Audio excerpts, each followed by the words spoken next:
Сәлем достар, сіздермен Асия Төрегелді. Бұл видеода 9-шы сыныптың химия пәнінен 3-ші БЖВ тапсырмасын орындайтын боламыз.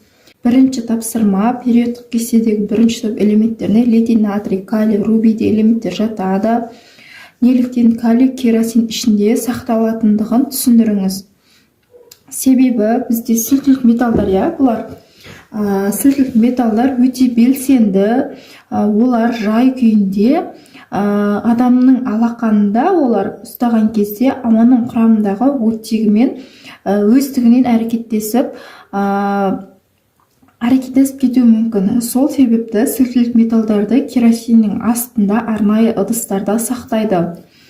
Себебі деп жазайын енді қысқаша етіп.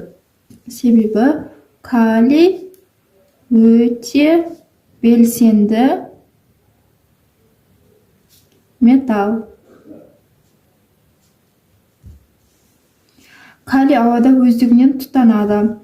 Калийдің ауада жануының реакция түйіндеуін жазып, оны теңестіріңіз дейді.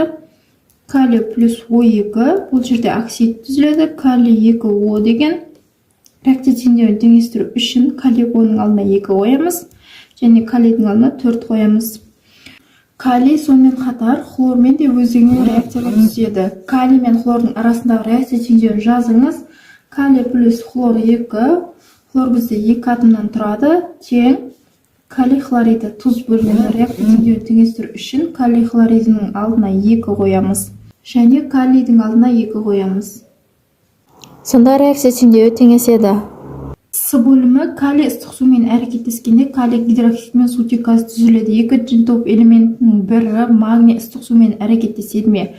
Әрекеттесетін болса, қандай өнімдер түзілетін реакция теңдеуі арқылы жазып дәлелдеңіз. Бізде магнийда орташа белсенді металға жатады. Сол себебі ол ыстық сумен әрекеттеседі. Бұл кезде магний OH еселенген шығады, және H2 сутек газы бөлінеді. Реакция теңдеуін теңестіру үшін H2-ның алдына 2 қоямыз. Осы кезде бізде реакция теңдеуі теңеседі. Екінші тапсырма Арман үйін сырлы үшін базардан сөндірілген әк, көк түсті бояу және ацетон сатып алды. Арман әк суының ерітіндісін дайындау үшін сөндірілген әкке қандай еріткіш қолданады дейді. Бұл жерде ол су қосады, H2O. Суда еріткіштердің қатарына жатады. Қарапайым үйді әктеу кезінде ауылда тұратын тұрғындар білетін шығар, біз әкті ерту үшін оның үстіне су қосамыз. Сол реакция теңдеуін айтып жатыр. Ол біз үшін реакция теңдеуіне жатпауы мүмкін, алайда ол ғылыми түрде ол осындай белгілі бір химияның реакция теңдеуіне жатады. Еріткішті таңдаудың себебін түсіндіріңіз дейді. Бұл жерде еріткішіміз су болып тұр ғой, су. Себебі кальций О, кальций оксиді сумен реакцияға белсенді түседі.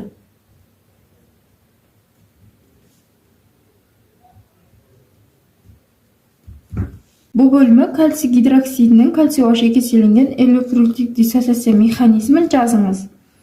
Кальций OH еселенген. Бұл кезде кальций 2 плюс қосу 2 OH минус бөлінеді. Үшінші тапсырма алюминий табиғатта көп тараған металл, ол таза және құйма күйінде қолданылады. Алюминийдің физикалық қасиетін металдық байланыс тұрғысынан сипаттауға болады. Таза алюминийдің құрылымдық диаграммасы төменде көрсетілген. Суретке назар аударыңыздар. Бірінші тапсырмасы үшінші бөлімнің таңбаланған диаграмманы қолданып алюминийдің металдық байланысына сипаттама беріңіз. Бұл жерде бос электрон қатысуымен көрсетілген. Бос электрон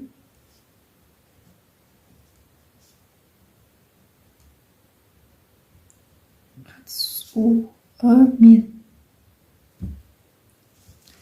Екінші бөлімі алюминий электр сымдарын жасау үшін қолданылады. Себебі алюминий жақсы электр өткізгіш. Неліктен алюминий электр тоғын жақсы өткізетіндігін түсіндіріңіз. Себебі алюминий иондар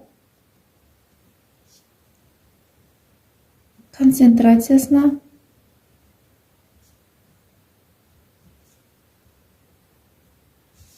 тәуелді. Бұл бөлімі дюроалюминий құймасының құрамы 95% алюминий және 4% мыстан тұрады. Дюроалюминий құймасының алюминийге ұқсас құрылымдық диаграммасын жазыңыз.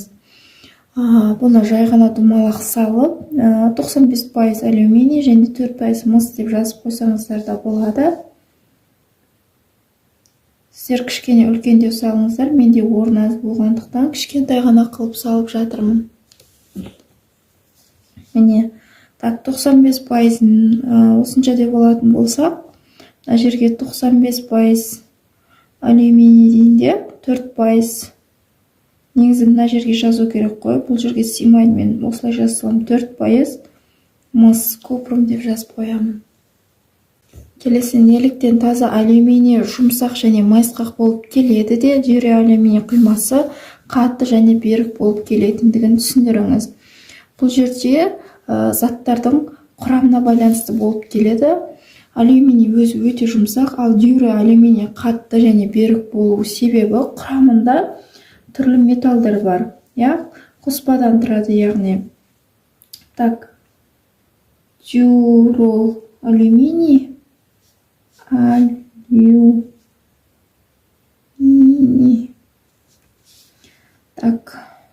мыс, магний, марганец, темір, қалайы элементтерінің қоспасынан тұрады.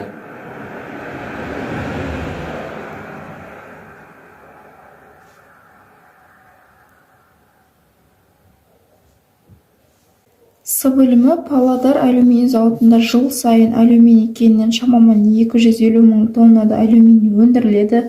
Егер Павлодар алюминий зауыты алюминий өндіруде қайта өңдеу әдісін жүзеге асыратын болса, оның бір артықшылығы мен кемшілігін жазыңыз. Артықшылығы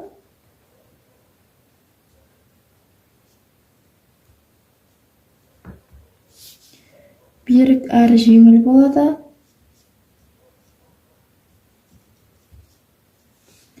Кемшілігі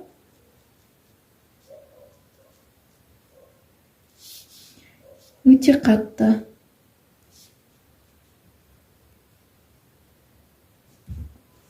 Төртінші тапсырма, алюминийдің жер қыртысында тек қосылыстар құрамында кездеседі. Алюминийді қай кеннен алады? Ол боксит.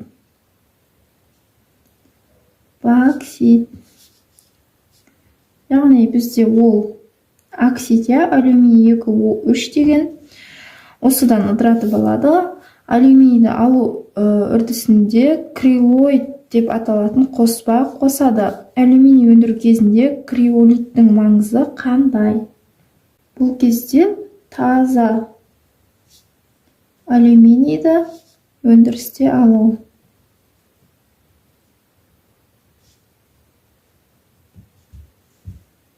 Келесі, алюминий оксиді балқымасына электр тоғы өткізіледі. Катодта қандай үрдіс жүзеге асады? Реакция теңдеуін жазыңыз дейді. Бізде катодта алюминий бөлінеді. Анодта қандай үрдіс жүзеге асады? Реакция теңдеуін жазыңыз. Ол кезде O2 бөлінеді бізде. Және ең соңғысы алюминий оксиді электролиздің молекулалық теңдеуін жазып, реакцияны теңестіріңіз дейді.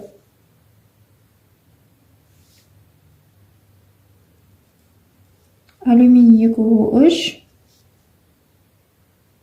алюминий бөлінеді және қосу O2 бөлінеді. Реакция теңдеуін теңестіру үшін оттектің алдына 3 қоямыз.